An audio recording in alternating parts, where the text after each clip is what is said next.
Willkommen im Paradies. Willkommen bei Rothausbus. Was quatschst du? Wir sind nicht im Paradies, weil unser Auto schon wieder kaputt ist.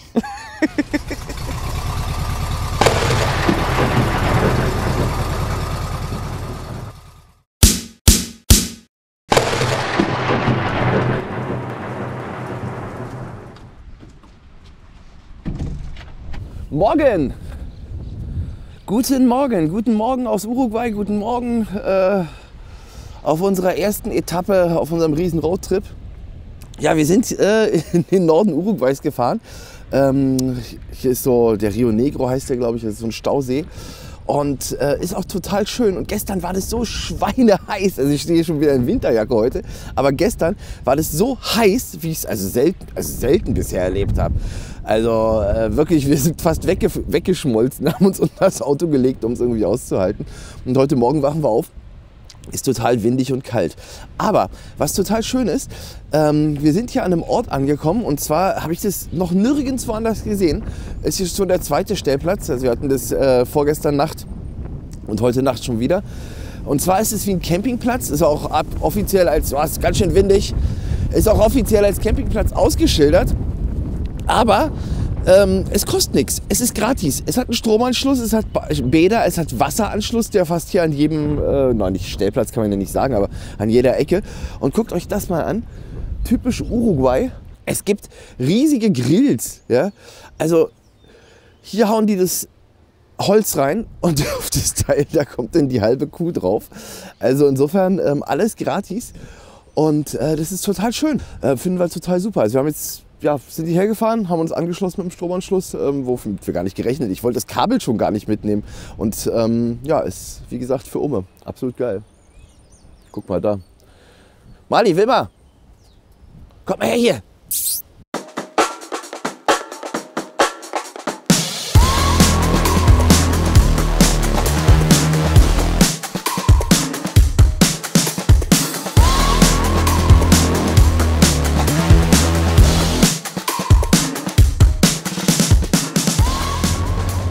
Also wir fahren jetzt hier schon seit ungefähr 3 Stunden durch die Pampa und es ist schon klar, dass in Südamerika viel lange Straßen, viel gerade Straßen gibt und nicht viel passiert.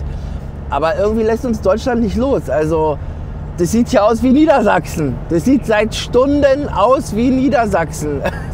Und jetzt fahren wir auch noch nach Berlin. Also irgendwie haben wir uns Südamerika anders vorgestellt.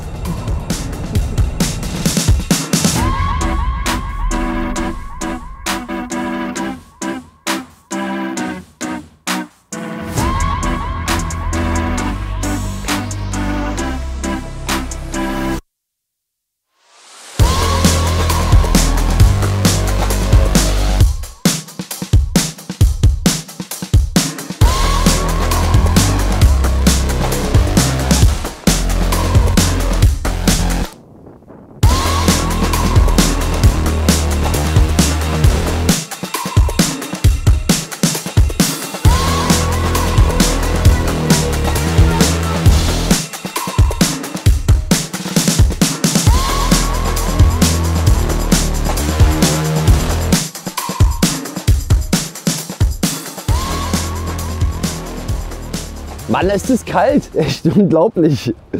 Ja, wie gesagt, vorgestern noch geschwitzt ohne Ende. Also uns war ja schon klar, dass wir in Südamerika Distanzen haben, die schier unglaublich sind und auch die Landschaft dann ab und zu mal eintönig ist. Aber Uruguay ist echt wie Niedersachsen, nur halt viel größer. Wir stehen hier jetzt nochmal auf dem Camp. Ist ja auch geil. Hier sind Wildhunde, die sind total cool. Die ersten Straßenhunde, die wir sehen, die wirklich gerne mit Stöckchen spielen. Also normal sind die ja nicht allzu verspielt, aber die schon. Ne, wir stehen noch mal hier auf so einem Campground und normalerweise stehen wir da gar nicht, also wir mögen das gar nicht so gerne auf Campgrounds zu gehen, weil, naja, wir stehen halt doch lieber wild. Aber guckt euch das mal hier an, ey, die Flüsse sind voll über die Ufer gegangen, das andere Ufer ist fast nicht mehr zu sehen. Und das ist dementsprechend total gefährlich, am Flussufer zu stehen. Also alle Stellplätze bei iOverlander sind sowieso überspült. Deswegen haben wir uns hier einen Campingplatz gesucht und auch einen Ort, mit dem wir gut wegkommen, also der direkt an der Straße ist. Also falls das Wasser noch mal steigt, können wir uns hier wahnsinnig schnell verkrümeln und ja, passiert uns nichts. Außerdem gibt es halt den Stromanschluss. Bei dem schlechten Wetter gar nicht schlecht, können wir uns in den Bus legen, ein bisschen Netflix gucken. Und jeder Stellplatz, wie man so will, hat auch eine riesige Grillstelle. Also das ist schon fast eine Grillstelle. Das ist also 1,50 Meter breit, kannst ein riesen Feuer drin machen. Also echt eine halbe Kuh drin grillen. Ja. Naja, total schön. Auf jeden Fall hier werden wir die Nacht über bleiben. Und morgen fahren wir dann Richtung Grenze. Wir wollen morgen nach Argentinien übersetzen. In Fray-Bentos ist der Grenzübergang. Da ist hoffentlich die Grenze offen und der Fluss nicht allzu groß über die Ufer getreten. So, seid gespannt. Also hoffen wir, morgen ist die Grenze nicht zu voll, dauert nicht zu lange. Und dann sehen wir uns morgen in Argentinien wieder. Also Barbecue hat in Uruguay und Argentinien echt ganz andere Dimensionen. Das ist der Grill. Ja, so. Und darin machen die mit Echtholz Feuer, aber dann so richtig. Naja, und dann grillen die aber auch 3 bis 4 Stunden ihr Stück Fleisch, also ein riesiges Stück Fleisch. Und das wird dann halt runtergeschnitten. Also schon mächtig. So, hier steht er sicher. Hier sind wir auf jeden Fall mal 2 Meter höher als das Wasser. Und der Ort, in dem wir jetzt gerade sind, der heißt Novo Berlin, also Neu-Berlin sozusagen. Und wurde 1875 von 2 Deutschen gegründet. Und irgendwie lässt uns Deutschland nicht los. Ja. Also erst kriegen wir Kassler und Hausmannskost, also jetzt wir in Uruguay ankommen, dann fahren wir stundenlang durch Niedersachsen, ja, um dann hier in Neu-Berlin anzukommen. Ja, ja, also irgendwie haben wir uns Südamerika anders vorgestellt. Aber vielleicht mal noch eins dazu gesagt, den Ort hier haben die vor ein paar Jahren evakuieren müssen wegen Hochwasser. Das ist jetzt also es kommt nicht oft vor, aber es ist vor ein paar Jahren schon mal vorgekommen. Und wir haben mit den Einheimischen gesprochen, die meinten, dann war es noch höher. Dementsprechend werden wir heute Nacht mal wachsam sein, nicht, dass wir hier absaufen. Die beiden Hunde haben die ganze Nacht bei unserem Bus geschlafen und auf uns aufgepasst. Es ist sehr traurig zu sehen, wie sie uns auf der Straße noch lange versuchen zu folgen. ¿Estamos? Yep. Primera frontera.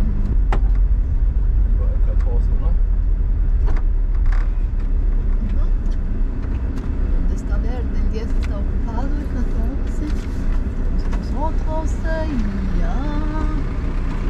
Hola, buenos días. Buenos ¿Qué días. papel necesita usted?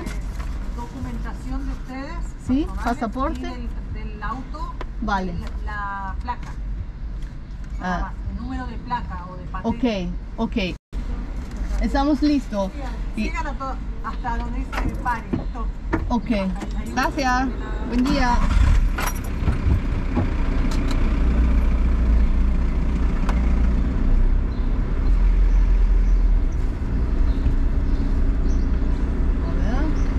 Hola, buenos días. Buenos días, ¿cómo le va, señor? Todo bien, gracias. Señor, estaciones allá Sí. y vaya a la casilla 1, que está en ese carril, y le van a hacer los trámites de la admisión, ¿sabe? Vale. Primero, estaciones allá, yo lo reviso y después van a hacer la admisión en la casilla 1 ahí. Ok, vale. ¿Entendió? Sí. So, das Wetter ist nicht besser, aber wir sind in Argentinien.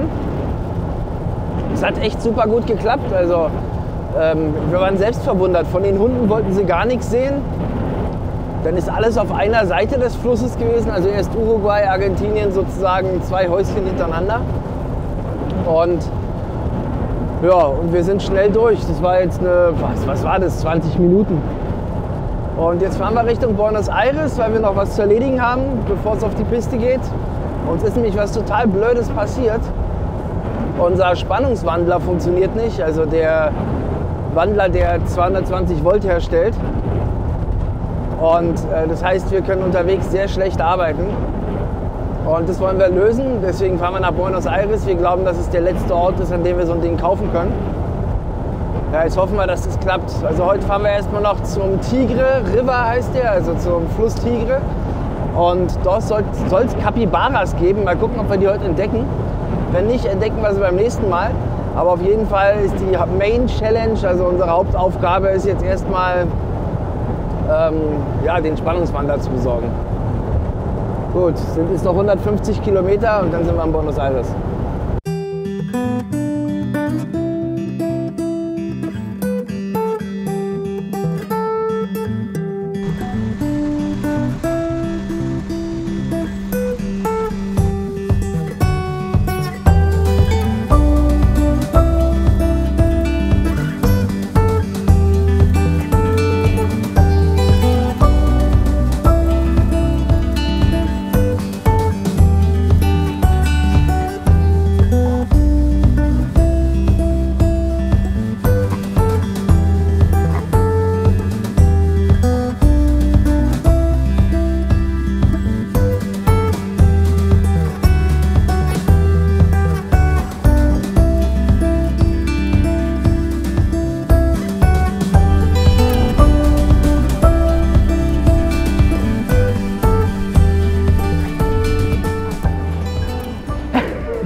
Wir sind in Buenos Aires und ich muss hier schon schreien. Das ist total, es ist so windig und so kalt. Also das ist überhaupt nicht, also es kommt mir nicht vor wie Frühling.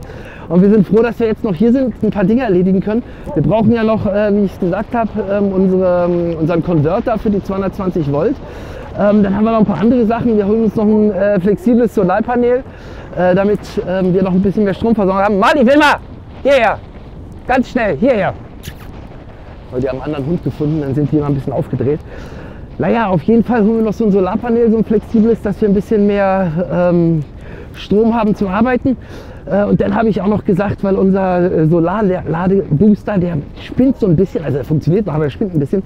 Und da holen wir uns noch einen als Ersatz, weil wenn wir erstmal unten in Patagonien sind, dann kommt über 3000 Kilometer nichts mehr. Und das sollten wir vorher regeln. Naja, auf jeden Fall ist es echt, es ist kalt, es ist arschkalt. Es ist nicht mehr im Ansatz, also nicht im Ansatz Frühling. Die ganzen Argentinier sagen auch, es kann kaum sein. Naja, egal auch. Also auf jeden Fall erledigen wir jetzt erstmal unseren Scheiß und dann geht's weiter.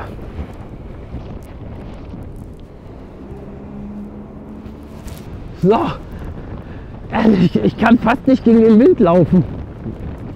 Mann, krass, echt. Das ist ja kalt. So kalt war es ja seit über 12 Monaten nicht mehr. Wir haben ja auf Sizilien den Winter verbracht, da war es ja weitem nicht so kalt. Hier, und guckt mal unseren Stellplatz. Da, heute nicht besonders schön, aber dafür nützlich. Alessandra hat schon alles hergerichtet, ab ins Auto, Standheizung an und das war's. Oh! Warten, Wilma, warte. Am nächsten Morgen ist das Wetter besser.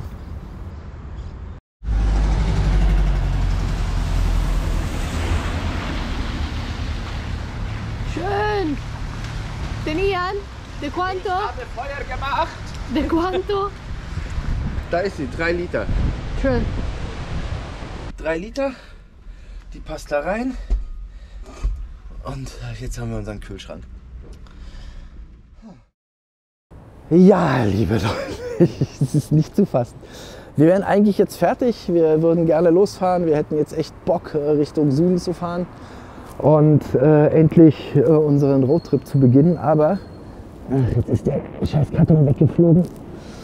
Aber mir kommt Wasser aus der, Wasser sag ich schon, es läuft Diesel aus der Dieselpumpe. Die scheiß Dieselpumpe ist im Arsch. Das heißt, ich habe jetzt richtig blöden Stress, also richtig blöden Stress und müssen dieses Teil, ich weiß nicht, ob ihr es sehen könnt, dieses Teil auswechseln. Ja, für uns total doof. Das kostet uns jetzt echt mindestens einen Tag, wenn nicht 2 und wahrscheinlich schön mal 500 €. Ja, super ätzend. Gut, das werden wir jetzt erstmal regeln. Ich gebe nachher ein Update, wie es weitergeht. Ja, am Ende haben wir jetzt einen ganz guten Platz gefunden, wo wir stehen können. Und es gibt ja so einen tollen Spruch, am Ende ist alles gut und ist es nicht gut, dann ist es auch nicht das Ende. Also wenn ich den Spruch nicht durchgehend verinnerlichen würde, dann würde ich es schon längst nicht mehr aushalten. Ja, wir waren heute in 3 Werkstätten. Also es ist wirklich unsere Dieselpumpe, die ist kaputt, die Sicherung ist durchgefault, wie auch immer. Also es läuft halt Diesel aus, weil die Dichtung nicht mehr kommt oder nicht mehr zieht. Und wir waren heute in 3 Werkstätten und die ersten beiden haben uns weggeschickt, haben gesagt, die machen es nicht, das können sie nicht, sie kennen das Auto nicht, also keiner kennt hier einen T3, ich habe ihnen gesagt, das ist ein Golf 3 Motor, den kennt ihr, aber die wollten halt wirklich nicht. Und die dritte Werkstatt, die war sehr cool, die haben reingeguckt, haben gleich gesagt, ach, kennen wir, ja, den Motor vom Golf 3, alles klar, wir können auch die Pumpe. Und die machen das jetzt. Ja, also insofern sind wir da sehr, sehr glücklich, dass das gemacht wird.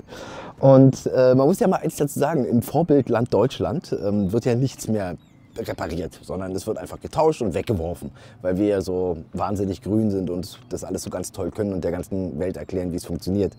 In Argentinien wird wirklich noch repariert. Ich hätte in Deutschland, oder wir hätten in Deutschland für dieselbe Geschichte, also Dieselpumpe neu plus Einbau um die 3.000, vielleicht sogar 4.000 € inklusive der Pumpe bezahlt. Wir zahlen jetzt, um die Pumpe auszubauen, alle Dichtungen der Pumpe neu zu machen und die Pumpe wieder zusammenzubauen. Und von Bosch natürlich, ist ein Bosch-Service, auch sozusagen einjustieren lassen, zahlen wir insgesamt 240 €. So. Und danach ist die Pumpe wieder gut und wieder fit für die Zukunft. Ja, und vielleicht noch mal eins für euch T3-Fahrer. Wir haben uns ja zum Glück, also wirklich absolut zum Glück, den Golf 3 Motor einbauen lassen, also den TDI 1,9er. Jetzt kann man ja sagen, ja, der hat mehr Technik, sonst hättest du ja gar nicht die Probleme mit der Pumpe. Das ist doch überhaupt nicht der Punkt. Die Teile gibt es noch, die gibt es in der ganzen Welt. Es gibt überall Ersatzteile dafür, selbst wenn hier keine T3s fahren. Hätte ich einen ARZ-Motor oder einen JX-Motor, würden wir jetzt dastehen und wirklich gearscht sein, weil es gibt weder Gummidichtung dafür, es gibt gar nichts dafür und wir kämen auch nicht weiter.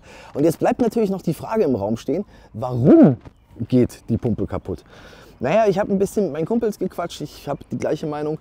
Wir müssen ja eins sehen, diese Pumpe ist 30 Jahre alt, die ist 30 Jahre mit einem mit einer Art Dieselkraftstoff gelaufen. Und jetzt ist es eben so, dass die in Uruguay halt irgendwelchen Bio-Verschnitt, den die da machen, getankt haben. Also ich habe schon geguckt, dass ich den besseren nehme, aber steckt man halt nicht drin. Und das hat der Pumpe halt oder zumindest der Dichtung in der Pumpe den Rest gegeben. Und deswegen ist die Pumpe im Arsch.